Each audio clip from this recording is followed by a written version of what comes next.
World cancer day రోజున ఇట్లా కలుసుకోవడం అన్నది నాకు ఎంతో మానసిక సంతృప్తించినటువంటి అకేషన్గా నేను భావిస్తున్నాను. ఈ అకేషన్కి విచ్చేసినటువంటి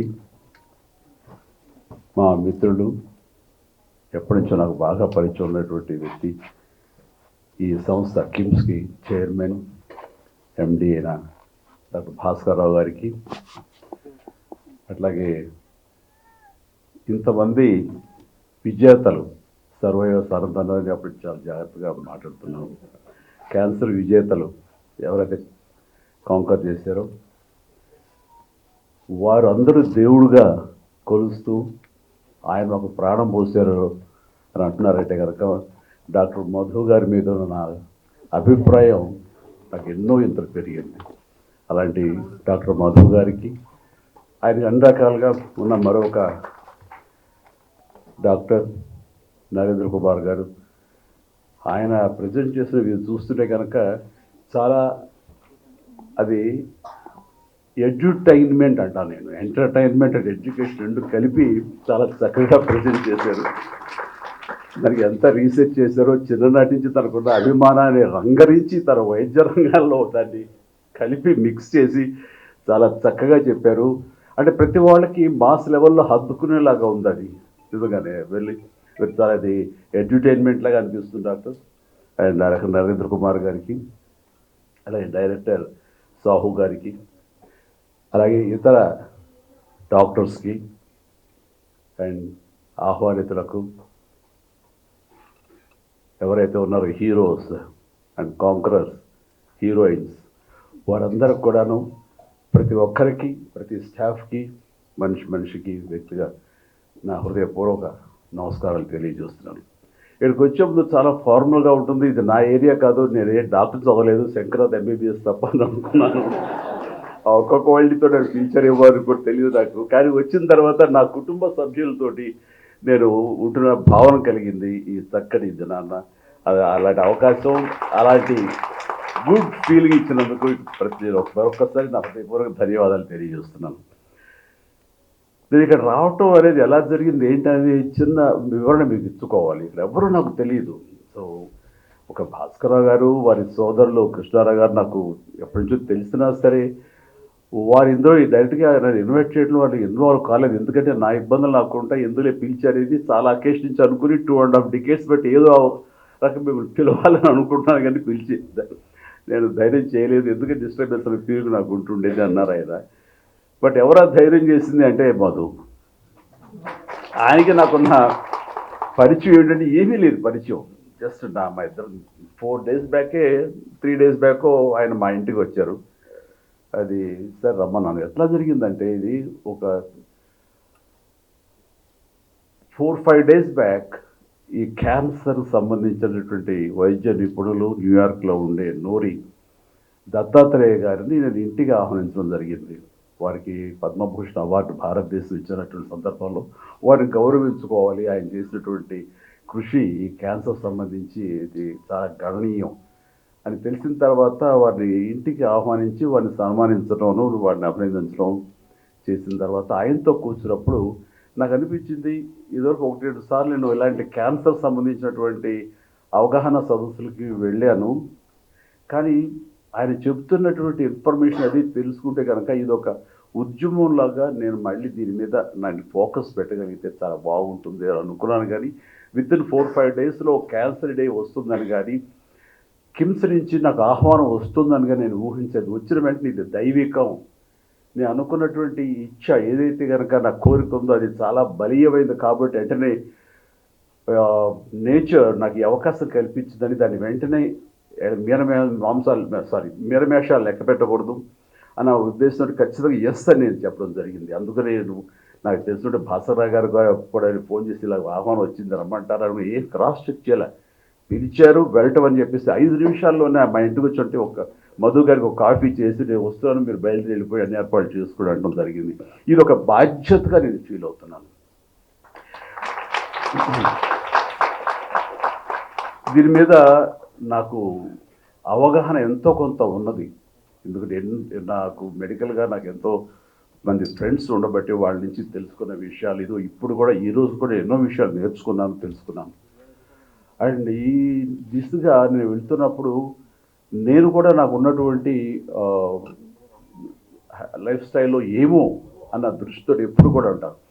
నాకు ఫస్ట్ ఆఫ్ ఆల్ ఏదైనా సరే మన బాడీ మనకి తెలియజెప్పుతుంది మనం ఏమిటి, మనం ఎలా ఉన్నాం, మన కండిషన్ ఎలాగ ఉందనేది మన బాడీ ఎప్పటికప్పుడు మనకు తెలియజెప్తుంది. మన బాడీని వినే లెవెల్కి మనం కనుక సెన్సిటైజ్ అయితే, ఆ సున్నితత్వాన్ని మనం అలవరుచుకుంటే చెప్తుంది. ఇందాక ఒక సర్వైవర్ చెప్పినట్టుగా ఒక వ్యక్తి ఎక్కడి నుంచో ఉంది, నాకు చిన్న ఇది ఉంది, బయాప్సీ అంటారు దాన్ని ఏమంటుందని, అది ఉంది, దాని ఏదో చిన్న గ్రూప్ అని వదిలేశాను. కానీ మా అబ్బాయి చెప్పిన దాన్ని బట్టి వెళ్ళారన్నారు. అది ఆయన కనుక తనకు ఉండి ఇదేమో ఎందుకు ఛాన్స్ తీసుకోవాలి అనే ముందే కనుక ఆయన అనుకుంటుంటే కనుక ఎర్లీగా వెళ్తే కానీ దాని గురించి తెలిసి వచ్చేదేమో.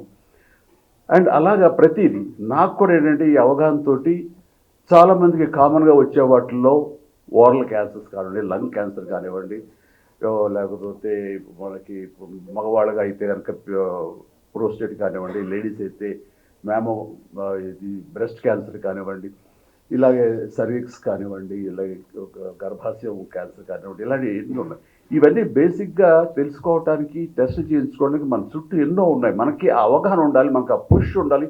మనకు రాదులే, మనం చాలా ఆరోగ్యంగా ఉన్నాం అని అనుకోవటానికి లేదు. నేను కూడా నా లైఫ్ స్టైల్ చాలా ఆరోగ్యంగానే ఉంటాను, చాలా హెల్దీ హ్యాబిట్సే ఉంటాయి. ఏ జంక్ ఫుడ్ కానీ, డీప్ ఫ్రైడ్ ఫుడ్స్ కానీ ఏమి తినను, ఎక్సర్సైజ్ చేస్తాను, అన్ని రకాలుగా ఆరోగ్యంగా ఉన్నాను, బాగున్నాను కదా, నాకేంటి అనుకోకుండా ఎందుకు మనం చేయించుకోకూడదు అని ఫస్ట్ కోలన్ టెస్ట్ చేయించుకుని కొలనోస్కోపీ చేయించుకుంటే అక్కడ అనుకోకుండా పాలిప్స్ ఉన్నాయి. ఈ పాలిప్స్ అనేది మన ఎవరో ప్రెస్ వాళ్ళు గబుక్కుని దాన్ని రిమూవ్ చేసేసారు. నాకంటే కనుక అబ్బా క్యాన్సర్ నుంచి తప్పించుకున్నట్టు, ఆ క్యాన్సర్ సర్వైవర్ అని నన్ను అన్నారు. అంటే ఆ రాసిన ఆ జర్నలిస్ట్కి అవగాహన లేదు. నేను అవి బయాప్సీలో అది మ్యాలిగ్నెంట్ అయి ఉండొచ్చు, లేదా బినైన్ అయి ఉండొచ్చు, ఎవరు అయి ఉండొచ్చు, అది ఏది కాకపోవచ్చు. అది సో 1% ఛాన్స్ కూడా తీసుకోకూడదని నేను తీసుకున్నందుకు అక్కడ ఆ పాలిప్స్ రిమూవ్ చేశారు. క్లీన్ ఆఫ్టర్ మళ్ళీ 3-4 ఇయర్స్ తర్వాత మళ్ళీ వెళ్ళాల్సి వస్తే కనుక వెళతాను, చేయించుకుంటాను. అదేవిధంగా ప్రోస్టేట్ సంబంధించి పిఎస్ఏ టెస్టులు చేయించుకోవడం అనేది నేను రెగ్యులర్గా చేయించుకుంటూ ఉంటాను అనమాట. ఇది ఎందుకు చేయించుకున్నానంటే ఇంత హెల్తీగా ఉన్నాం కదా, మనకి ఏం ఉండదు అనే నిర్లక్ష్య ధోరణి ఎక్కువ మందికి క్యాన్సర్ వచ్చే అవకాశాలని వస్తున్నాయి. అందుకని ఆ ధోరణి ఉండకూడదు. ప్రతి ఒక్కరు ఏమో ఎక్కడి నుంచి ఏమొస్తుందో తెలియదు. ఎందుకంటే నా మిత్రుడు ఏ బ్యాడ్ హ్యాబిట్స్ లేవు, చిన్ననాటి మిత్రుడు. అతను వచ్చిన సడన్గా నాకు లంగ్ క్యాన్సర్ వచ్చింది, లంగ్లో ప్యాచెస్ కనబడతాయని చెప్పారు డాక్టర్ని. అదే ఎట్లాగా వచ్చింది అని, నీకేం బ్యాడ్ హ్యాబిట్స్ ఏం లేవు కదా, నువ్వు స్మోకరు కాదు, ఏ రకమైనటువంటి ఇవి లేవు, లంగ్ ఎందుకు వచ్చింది, మంచి అట్మాస్ఫియర్లోనే పల్లెటూరులో హాయిగా మంచి క్లైమేట్లోనే ఉంటుంటావు కదా వెదర్లో, ఎందుకు వచ్చిందంటే ఏమో తెలియదు అన్నాడు. ఒక్కోసారి ఎందుకు వస్తుందో తెలియదు, జెనెటిక్స్గా జెనెటిక్గా పెద్దల నుంచి రావచ్చు, అలాంటి అవకాశాలు ఉన్నప్పుడు అది వచ్చినటువంటి వాటిని తన బాడీని తను విన్నాడు. లేదంటే తన డాక్టర్ మిత్రుల దగ్గరికి వెళ్ళి నాకు దగ్గు వస్తానే ఉంది, దగ్గు తగ్గట్లేదు, ఆయాసంగా ఉంటుంది, ఎన్ని మందులు వేసుకున్నా తగ్గటం లేదు అంటే, ఇన్ని మందులు వేసుకున్నా తగ్గటం లేదంటే దీన్ని తేలిగ్గా తీసుకోకూడదు. ఆ డాక్టర్ మిత్రుడు వాడు నా స్నేహితుడు కనీసం లంగ్ సంబంధించినటువంటి సిటీ స్కాను అండ్ ఎక్స్రేలు తీసిన తర్వాత ఎక్కడో ప్యాచెస్ కనిపించి వెంటనే వెళ్ళిపో అంటూ హైదరాబాద్ పంపిస్తే నేను అతన్ని హాస్పిటల్లో నేను ట్రీట్మెంట్ అది చూపించే ఇది క్యాన్సర్ తెలిసింది. అయితే ఫస్ట్ స్టేజ్లో ఉంది కాబట్టి హీస్ నౌ ఆల్ రైట్, చాలా బాగుందని తగ్గిపోయింది. ఆ ప్యాచ్ స్మాల్ ప్యాచ్ అలాగే ఉండిపోయింది తప్ప అది పెరగటంగా ఏం లేదు లాస్ట్ గత 10 ఏళ్లలో. ఇట్లాగా మనం మన గురించి మన బాడీ ఏం చెప్తుందో వినాలి, దాన్ని నెగ్లెక్ట్ చేయకూడదు. నాకు రాదులే, నాకు ఉండదులే అనుకోవడానికి వీలు లేదు. ఈ రోజున మన హ్యాబిట్స్ మూలంగా వస్తుంది, మనకున్న వెదర్ కండిషన్స్ బట్టి వస్తుంది, మనకి పేరెంట్స్ నుంచి కూడా వచ్చే అవకాశాలు ఉంటాయి జెనెటికల్గా.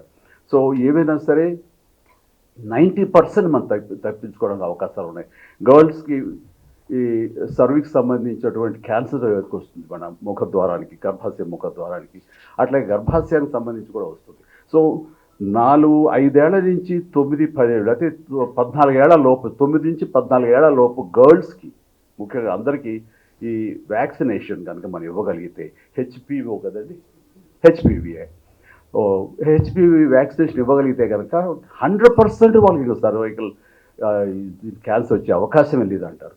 అట్లాగే మన ఇక్కడ ఇండియాలో సంబంధించి ఆ విమెన్కి వాళ్ళు ఎక్స్పోజ్ అయినా సరే, పెళ్ళైనా ఏవైనా సరే ఒక 45 ఏళ్ల వరకు కూడా ఆ హెచ్పివి వ్యాక్సినేషన్ అనేది ఇవ్వండి, మంచిదే అని అంటున్నారు. అది తీసుకోవడం మూలంగా తప్పేం లేదు. సో దానికి కావాల్సిన యాంటీబాడీస్ తయారవుతాయని కూడా అంటున్నారు. కాబట్టి నేను సజెస్ట్ చేసేది ఏంటంటే 9 సంవత్సరాలు 10 సంవత్సరాల నుంచి 20, 30, 40 సంవత్సరాల వరకు కూడా గర్ల్స్ అనేది ఒక చిన్న ఆ వ్యాక్సినేషన్ హెచ్పివి అనే వ్యాక్సినేషన్ వేయించుకుంటే వాళ్ళకి ఈ సర్వైకల్ సంబంధించినటువంటి రాకుండా పోతుంది. అట్లాగే యూట్రస్ సంబంధించి లోపల ఇన్నర్ లైన్ కొంచెం థిక్న్ అయితే కనుక అది కూడా అల్ట్రాసౌండ్ ద్వారా తెలుస్తుంది అంటారు. అలాంటి ఫ్రీక్వెంట్గా చేయించుకోవడం మూలంగా ఆ ఈ గర్భాశయ సంబంధించి కూడా రాదు, అవాయిడ్ చేయొచ్చు అంటున్నారు. అట్లాగా నాకు సంబంధించి మాకు మరొక మిత్రులకు కూడా ఇట్లాగే ప్యాంక్రాటిక్ ఇది వచ్చిన తర్వాత మధు గారు ఉండుంటే కనుక అతను చాలా ఇదిగా ఉండేదేమో, కొంచెం ఎక్కువ స్టేజ్కి వెళ్ళింది, అతను కొంచెం సఫర్ అవుతున్నాడు అని అనిపిస్తుంది. తీసుకొచ్చి మధు గారికి చూపించాలి మరి.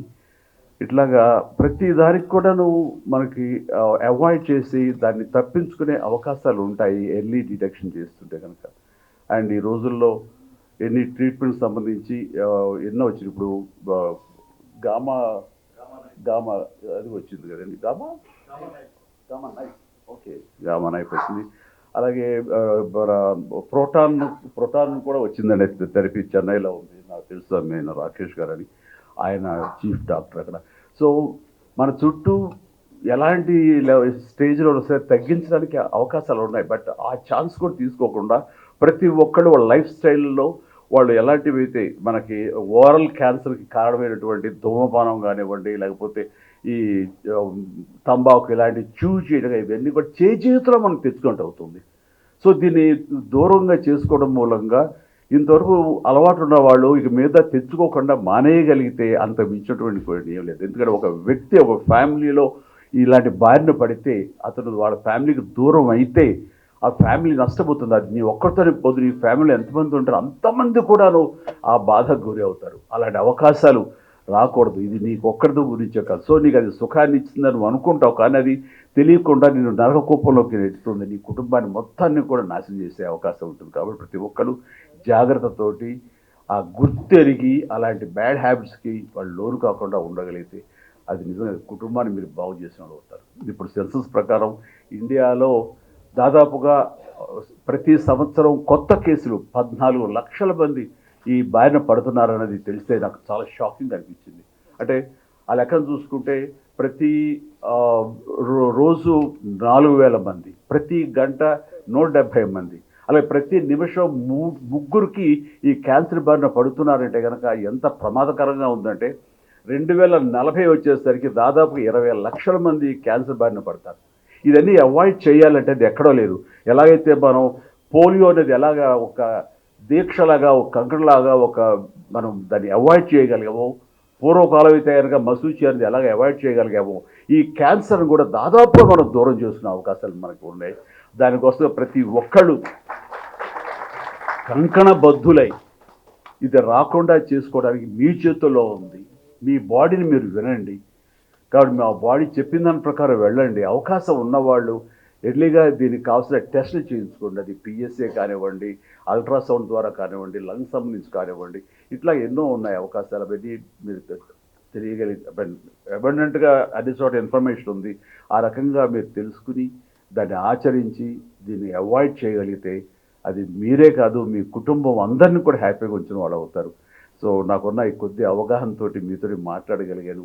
కానీ దీని మూలంగా మన వాళ్ళు ఏదైనా సరే ఫ్యూచర్లో క్యాంపెయిన్ చేయగలుగుతాము.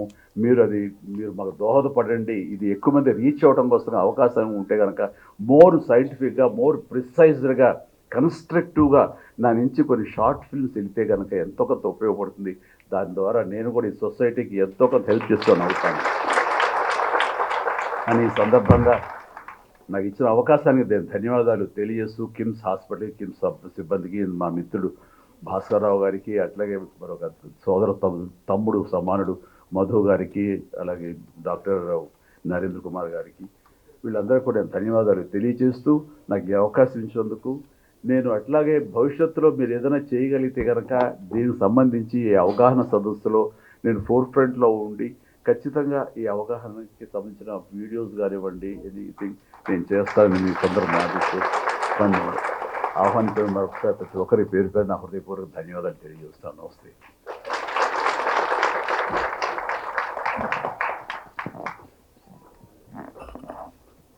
Thank you very, very much, sir.